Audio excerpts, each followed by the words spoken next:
te définir. Alors, on va se définir ensemble. Parfois pour la confiance en soi, pour mieux te sentir, pour être plus sûr et pour avoir des avis peut-être plus clairs et plus précis et moins te laisser faire par les autres. C'est important de se connaître et donc de se définir. C'est un exercice finalement super important de réaliser parce que en te définissant, en ayant finalement, en sachant exactement quels sont tes points faibles, tes points forts, qu'est-ce que tu aimes, quelles sont tes valeurs et qu'est-ce qui te motive, qu'est-ce qui te rend heureux et épanoui et qu'est-ce que tu n'aimes pas, qu'est-ce qui te rend en colère, qu'est-ce qui te met en colère, qu'est-ce qui te rend triste, etc.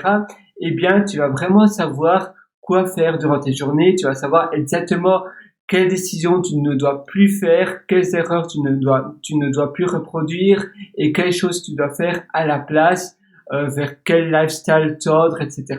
Donc, comment on se définit? Eh bien, tu vas simplement, et tu vas mettre à jour d'ailleurs cette liste-là parce que la liste de ta définition personnelle ne va pas venir comme ça d'une traite. C'est en réfléchissant, c'est durant les journées où parfois justement tu vois que tu dois pas faire ça, tu sens aussi ton humeur, comment ton humeur finalement réagit dans ton corps, et c'est là où tu vas vraiment, on va dire, implémenter ta liste de définition. Et donc tu vas simplement sur un papier, d'ailleurs sur un beau papier, je te conseille des papiers cartonnés, c'est encore mieux, ou bien sur une application de notes, mais tu peux, comment on appelle ça, épingler la note, tu sais, sur Apple Notes, tu peux mettre en favori des notes et ainsi c'est ta note la plus importante. Comment ils appellent cela?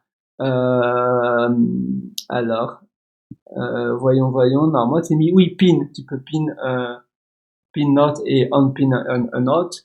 Donc, tu vas simplement mettre plusieurs définitions de toi. Qu'est-ce que tu aimes? Quelles sont tes valeurs? Qu'est-ce qui te met en colère?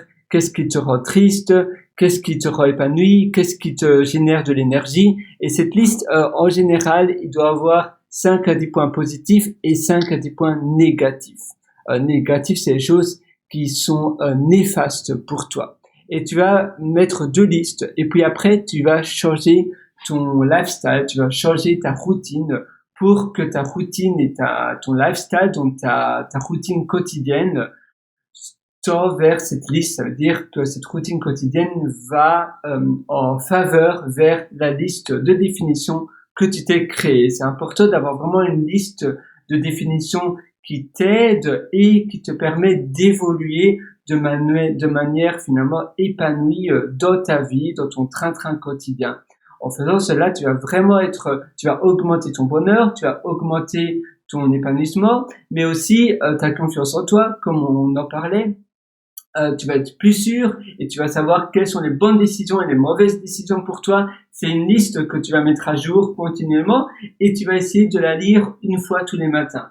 Si possible, une fois tous les matins, même une fois tous les matins, une fois tous les soirs.